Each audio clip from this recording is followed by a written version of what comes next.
मक्की की रोटी আমাদের বাঙালিদের খাবার তো নয়। হিমাচল প্রদেশ, জম্মু, পাঞ্জাব এইসব জায়গায় এটি খাওয়ার প্রচলন আছে। এটি বানিয়ে সঙ্গে সঙ্গে খেয়ে নিতে হয়, না হলে এটি শক্ত হয়ে যায়, কারণ এর মধ্যে কার্বোহাইড্রেটস থাকে না।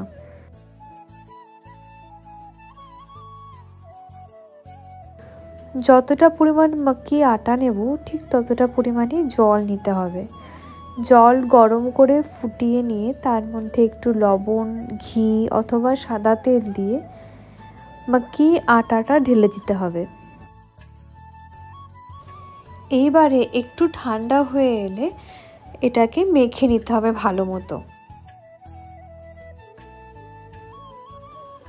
আমরা আটা বা ময়দা মেখে কিছুক্ষণ রেখে দিই, কিন্তু এর ক্ষেত্রে রাখা যাবে না, কারণ শক্ত হয়ে যাবে। সঙ্গে সঙ্গে লেচি কেটে গোল গোল করে বেলে নিতে হবে।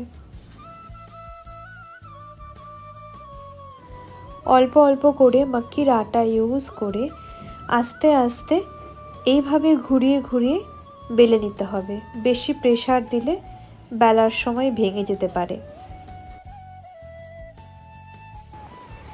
এবারে এক এক করে মাক্কির রুটিগুলো সেঁকে নেব।